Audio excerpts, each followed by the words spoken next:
1968 6 ബോളിൽ 6 സിക്സറുകൾ പിറന്ന കഥ അറിയാമോ?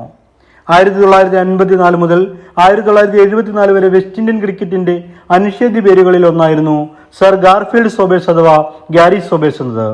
6 വിരലുകളുമായി പിറന്ന സോബേഴ്സ് 16-ാം വയസ്സിൽ ക്രിക്കറ്റിൽ അരങ്ങേറ്റം കുറിച്ചു.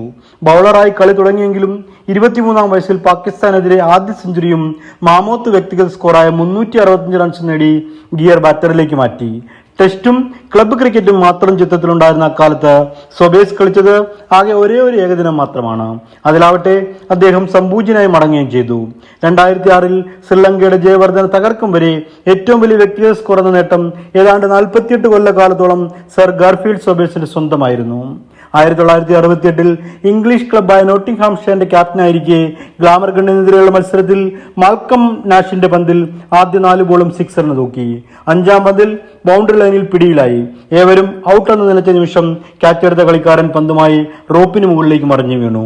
നാഷിന്റെ അവസാന ബോളും ഒരു യമണ്ടൻ സിക്സർ തൂക്കി ക്രിക്കറ്റ് ചരിത്രത്തിലെ ആദ്യ 6 പന്തിൽ 6 സിക്സ് എന്ന റെക്കോർഡ് ഗാരി സോബേഴ്സ് എന്ന ബാർബഡോസുകാരൻ തങ്കലിപികളിൽ കുറിച്ചിട്ടു. സിക്സറുകൾ അപൂർവമായി മാത്രം പിറക്കുന്ന അക്കാലത്തെ ക്രിക്കറ്റിൽ താൻ നേടിയ നേട്ടമോർത്ത് ഗതിവേഗം മാറിയ ക്രിക്കറ്റിന്റെ മുഖവും നോക്കി 88 വയസ്സിന്റെ ചെറുപ്പവുമായി സർ ഗാരി ഫീൽഡ് സോബേഴ്സ് നൂറ്റാണ്ടിന്റെ താരമായി ബാർബഡോസിലെ വസതിയിൽ ഇന്നും ചിരിക്കുന്നു. 6 പന്തിൽ 6 സിക്സർ പറത്തിയ ഓർമ്മകളുടെ പച്ചപ്പ് മായാത്ത ചിരി.